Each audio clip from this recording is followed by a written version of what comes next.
اور اب ہمیں جوائن کر رہے ہیں پروگرام میں کاظم سعید صاحب، جو کہ کو فاؤنڈر اور اسٹریٹجی ایڈوائزر ہیں پاکستان ایگریکلچرل کولیشن کے۔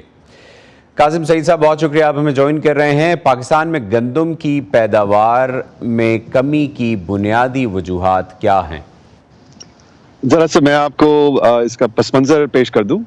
پاکستان میں 30 من فی ایکڑ ہماری اوسط پیداوار ہے پورے ملک کی، لیکن جو سب سے اچھے پاکستان کے کسان ہیں جن کے پاس وسائل ہیں وہ 45 من، جس سے نیشنل ایوریج سے 50% زیادہ اوسط لے رہے ہیں۔ 50 من فی ایکڑ گندم لے رہے ہیں اور کچھ 60 بھی لے رہے ہیں۔ اب کیا اس میں بنیادی سب سے بڑا فرق ہے بیج کا، اور یہ بیج کے کے اوپر محنت جو پاکستان میں ہوئی سن 60 اور سن 80 کے درمیان، تو پاکستان اپنی آؤٹ پٹ دگنی کر سکا، اور آج ہم اس طرح کے ہی مرحلے پہ کھڑے ہیں کہ ہم بجائے اس کے خود کفیل ہوں بلکہ ایکسپورٹ کر رہے ہوں، ہم درآمد کرنے پہ مجبور ہیں۔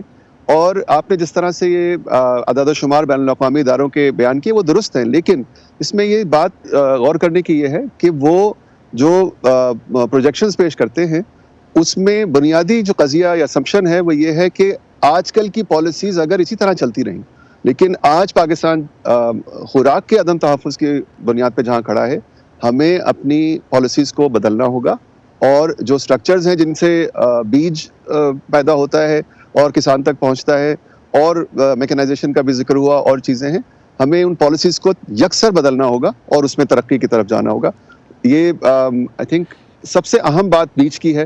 اور دوسرے جو اجناس ہیں، مثلاً بیج پہ ہی تھوڑا سا اگر آپ اور ہمارے دیکھنے والوں کو بتا سکیں کہ پاکستان میں ایک ادارہ موجود ہے جو کہ ایگریکلچرل ریسرچ کا ادارہ ہے، جو وفاقی حکومت کے زیر انتظام کام کرتا ہے۔ صوبائی سطح پر بھی کچھ ادارے ہیں، پرائیویٹ سیکٹر کے بھی کچھ ادارے ہیں جو یہ ریسرچ کر رہے ہیں۔ آپ کیسے دیکھتے ہیں اس ریسرچ کو؟ آپ کی گفتگو سے تو یہ لگا کہ وہ ریسرچ اس سٹیج پر نہیں ہے جہاں ہونی چاہیے ہے۔ اچھا، آپ کی بات بالکل درست ہے، ان اداروں کے کام کی اور ان سائنسدانوں کی میں قدر کرتا ہوں، لیکن آپ کے سامنے ہے کہ پچھلے 30 برس میں زراعت کے اوپر حکومت کی طرف سے، حکومت کے اداروں کے لیے اور حکومت کے سائنسدانوں کے لیے سرمایہ کتنا مہیا ہو سکا، وسائل کتنے مہیا ہو سکے۔ اس کی وجہ سے دائرہ کار جو ان کے کام کا ہے وہ پورے پاکستان کے تمام کسانوں کے لیے کافی نہیں ہے۔ اس لیے آج 1960 میں 1970 میں تو یہ بات سمجھ میں آتی تھی کہ تحقیق صرف حکومت کے ادارے کریں، کیونکہ اس وقت ہمارے ہاں نجی شعبہ اتنا ڈیولپ نہیں تھا۔ آج کوئی وجہ نہیں ہے کہ ہم اپنے سیڈ کے سیکٹر میں نجی شعبے کے اداروں کو، جو ریپوٹیبل سیڈ کے ادارے ہیں، کمپنیاں ہیں پاکستان کی بھی باہر کی بھی، ان کو دعوت دیں۔ ریگولیشنز اور لاز کو بدلنا ہوگا تاکہ نجی شعبہ جو ہے وہ سرمایہ لگائے اور ہمارے کسانوں کو بہترین سیڈ مہیا کر سکے۔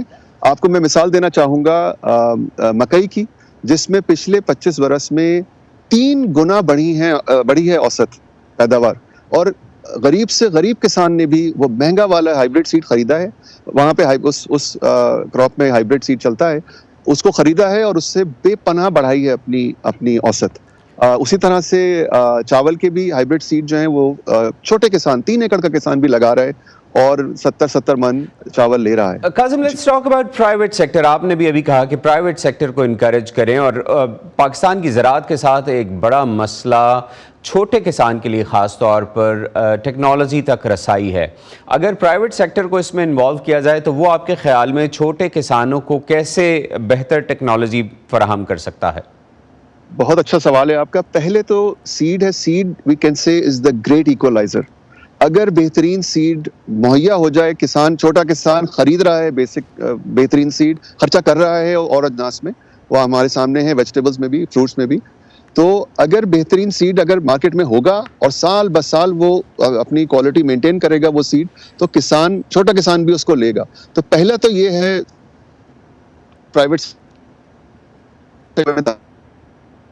ریپوٹیبل جو کمپنیاں ہیں جن پہ اعتماد کیا جا سکتا ہے، ان کو ہم دعوت دیں اور وہ آئیں اور وہ کام کریں۔ دوسرا، مشینری کے بارے میں آپ کے شو میں پہلے بھی ذکر ہوا کہ بہت چھوٹے کسان جو ہیں وہ مشینری کو افورڈ نہیں کر سکتے، لیکن یہ ہم سے اگر مشرق کی طرف دیکھیے، جتنے ممالک ہیں، ہمارے ملک سے چین تک اور آگے، ان سب میں چھوٹے زمیندار جو رقبے ہیں وہ بہت چھوٹے ہیں، اور وہاں سروس پرووائڈر کا کام ہوتا ہے۔ اور پاکستان میں اگر آپ انفارمل سیکٹر میں دیکھیے، ہر گاؤں میں سروس پرووائڈر موجود ہے، لیکن وہ ہے نان ڈاکومنٹڈ سیکٹر میں اور ان کے پاس وسائل نہیں ہوتے اور وہ اسکریپ مشینری دوسرے ملکوں سے لانی پڑتی ہے. اور اس کے ساتھ ساتھ جو اکوپمنٹ ہے، بجائے اس کے کہ ہم بہت جو بڑا اکوپمنٹ ہے اس کے اوپر انویسٹ کریں، ہم چھوٹے فارمر کے لیے چھوٹے اکوپمنٹ کے اوپر بھی اگر انویسٹ کرنا شروع کر دیں تو اس سے بھی اس کی کافی مدد ہوگی.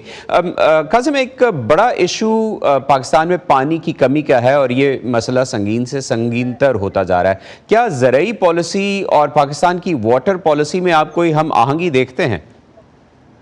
بہت اچھا سوال ہے آپ کا، لیکن میں پہلے ایک غلط تاثر ہے اس کو میں ذرا سا کریکٹ کرنا چاہتا ہوں.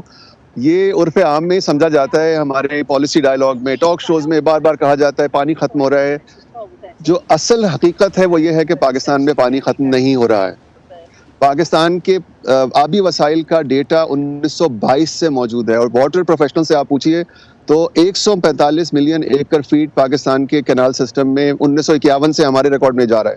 سو یہ جو خیال ہے کہ یہ پانی ختم ہو رہا ہے، اس لیے ہے کہ اگر آپ پر کیپٹا جب کیلکولیشن کرتے ہیں اور دیکھتے ہیں کہ ہماری آبادی سے جب ضرب دیتے ہیں ہمارے آبی وسائل کو تو وہی 145 ملین ایکڑ فیٹ ہے اور اس پہ آبادی بڑھتی جا رہی ہے تو لگتا ہے فیکس کم ہو رہا ہے. آپ پنجاب کے کسی بھی کھیت پہ جا کے دیکھیے، کیا 8 انچ پانی نہیں لگا رہے ہیں؟ وہ پانی کہاں سے آ رہا ہے؟ اتنا فلڈ اریگیشن کیسے ہو رہا ہے اگر پانی ختم ہو رہا ہے؟ تو یہ خیال غلط ہے، لیکن اس کا مطلب یہ نہیں ہے کہ پانی کا مسئلہ نہیں ہے. پانی کے دو اصل جو کرٹیکل مسائل ہیں جو کسان کے لیے ہیں، جس میں ہمیں کسان کی مدد کرنی ہے. ایک ہے ٹائمنگ، کہ جس کراپ کے لیے جس وقت پانی چاہیے وہ اس وقت پانی. ہمارے پاس 30 سیکنڈ ہے، اگر آپ اپنی تھاٹ کمپلیٹ کر سکیں پلیز. جی، اور دوسرا مسئلہ ہے پانی کی ویسٹیج کا، اور اس کے لیے ہمیں ڈیفینیٹلی اپنی ایگریکلچر کی اور پانی کی پالیسی میں ہم آہنگی لانے کی ضرورت ہے. آپ درست کہہ رہے ہیں. Great. Very quickly, long term policy کو آپ کیسے دیکھتے ہیں، پاکستان کی long term agriculture policy? Long term agriculture policy میں ہمیں ایگریکلچر کو جس طرح سے دوسری انڈسٹریز ہیں، ٹیکسٹائل انڈسٹری ہے، بینکنگ انڈسٹری، اس طرح ہمیں ایگریکلچر کو ایک انڈسٹری کی طرح لینا ہوگا جس میں آرام سے فائنینسنگ ہو سکے، انشورنس موجود ہو، بہترین ٹیکنالوجیز جو ہیں وہ عام طور پہ کمپنیاں لا کے کسان کے سامنے رکھ رہی ہوں، اور جن ٹیکنالوجیز پہ اعتماد ہو کسان کو وہ آرام سے لے سکے. یہ اس کا نجی سیکٹر سے فیوچر ہے.